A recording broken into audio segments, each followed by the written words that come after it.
Hi Kaiser families, thank you for watching our second video about the upcoming MAP tests that our 3rd, 4th, and 5th graders will be taking over the next few weeks. In this video, we will explore some of the important tips that our Kaiser families and students want to be aware of. As mentioned in the previous video, our 3rd, 4th, and 5th graders will be testing over the next 3 weeks. 3rd grade will start next week, 4th grade the week after that, and 5th graders, because they have more tests to take, will likely be testing over the course of those 3 weeks. Important tips for our families. First of all, this should go without saying, but Kaiser kids really need to eat a good night's sleep. They need to eat a healthy breakfast, and of course, we need them here on time. Some of our students will not actually be testing right when they get here in the morning, but it's important that they are here for all of the preparation work that they're doing, and honestly, some of the physical activity that we're trying to give our kids before they start their testing process for the day. Important tips for kids. Always read and follow those directions. This again, we harp on this all the time with our Kaiser kids, but we always have students who miss something that they should have gotten right just because they didn't follow those directions. It's very important. And then particularly on ELA, there might be some windows where students need to scroll down to see some text, and so they really need to remember to do that. Don't be confused by those distractors. We do have some multiple choice, like regular old multiple choice tests that we had in previous assessments.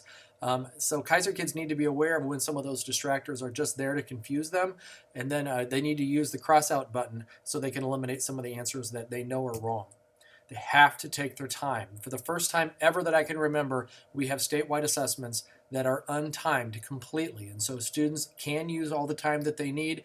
There really isn't a desire from the state for us to be flexible with students and for them to be put in the situation where they can do their best and really represent their best work. And so please encourage students to take their time. They don't need to get click happy. We know that our students are used to, particularly with their iPads, they're used to being able to just click and get something else quickly. We don't want them to do that on these tests. They really have to stay focused. They have to go back and check their work. Even before they finish, there's an opportunity for them to go back and look at all of their different answers. They'll need to make sure that they do that. Of course, if they don't know an answer, they can make smart guesses. They can use that cross-out button to eliminate the choices that they know just simply cannot be right. And then, of course, we talk about this with our kids. Every single question counts. Every year we show our students the data from the year before, and every year we have students who just miss proficiency or the advanced level by one single point.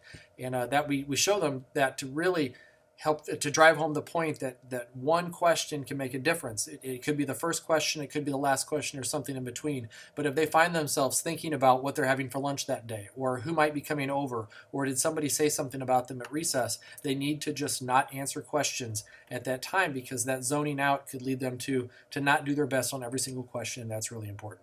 And then finally, of course, we need our students to believe themselves. They need to persevere. We told them during our assembly today, there will be questions that are just plain hard. We know that. There's going to be times that they wish that they were finished, but we need them to stick with it, persevere, and do their best, because we do believe in them, that's for sure. All right, next 3 weeks, here we go. We greatly appreciate your support. We don't want to stress the kids out, but we do want them to do their best, because we know that it's important for our school and our community that we get their best out of them. Thank you so much.